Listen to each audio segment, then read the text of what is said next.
Bonjour mes amis, je suis très heureux de vous retrouver. Une nouvelle vidéo aujourd'hui sur le pouvoir des mots. Ouais, le pouvoir des mots. Une fois encore, je vais enfoncer une porte ouverte. Mais je veux que ces vidéos ne soient pas obligatoirement quelque chose de nouveau que vous entendiez ou de révolutionnaire, mais un petit rappel quotidien des grands basiques qui font la réussite, qui font le bien-être, qui permettent d'être en super forme et en bonne santé, tant au niveau physique que psychologique. C'est pour ça que le pouvoir des mots, c'est important. Les mots MOTS, vous savez, qui vont déclencher des mots MAUX. Et c'est important de pouvoir les choisir. Ce que je sais, par exemple, c'est que toutes les études montrent que si vous parliez à vos meilleurs amis comme vous parlez à vous-même, vous n'auriez pas de meilleurs amis. C'est dommage, d'accord? Mais ça veut dire surtout qu'on a une capacité à très mal se parler, à se parler avec des termes qui sont des termes souvent insultants, méprisants. Sauf que l'ensemble de ces mots que vous allez employer, l'ensemble de cette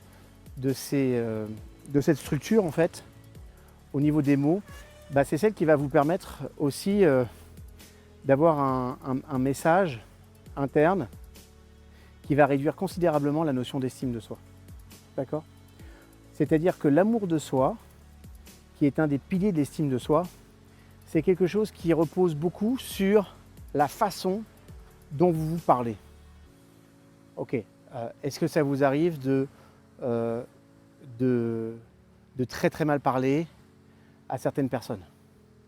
Ok, vous pouvez être sûr d'une chose, si vous permettez de très mal leur parler, c'est que vous ne les aimez pas énormément. Alors je sais qu'il y en a qui vont me dire ouais, qui aime bien, châtie bien. Ok, c'est globalement vrai et spécifiquement faux.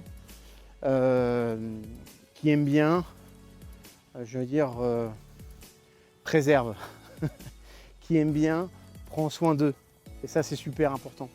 Donc, mes seigneurs, faites attention à la nature des mots et interdisez-vous d'avoir un discours interne, un langage interne qui vous dénigre. Interdisez-vous d'avoir des messages qui vous amènent à avoir une piètre opinion de vous-même. Peu importe que vous ayez réussi, échoué, fait ce que vous deviez faire, ce n'est pas le débat. Le plus important, c'est d'être dans une logique dans laquelle les mots que vous allez employer à votre égard, à votre rencontre, et j'ai presque envie de dire encore plus qu'à l'égard des autres, curieusement, parce qu'il faut savoir traiter en première classe, ces mots vont vraiment déterminer qui vous êtes, ce que vous faites, et la portée de l'estime de soi à travers la notion d'image et d'amour de soi. Quand l'image de soi et l'amour de soi sont élevés et préservés, la confiance en soi, qui est le troisième pilier d'estime de soi, devient beaucoup plus facile à mettre en place. D'accord? Donc faites attention à ces mots. Et j'ai envie de dire, ne prenez pas le relais. Moi j'ai des personnes qui m'ont dit, oui mais tu sais, j'ai été dénigré toute ma vie par des personnes, ma mère, mon père, mes éducateurs. Et alors? Vous êtes obligé de prendre le relais aujourd'hui? Absolument pas. C'est à vous de vous traiter en première classe. C'est à vous de bien vous traiter. Parce que si vous apprenez à bien vous traiter, vous ne laisserez pas les autres vous maltraiter. D'accord? Donc, traitez-vous en première classe. En première classe, ayez du respect pour vous-même. Commencez par bien vous parler. Ayez des mots qui sont des mots empreints d'amour, de tolérance, de gentillesse.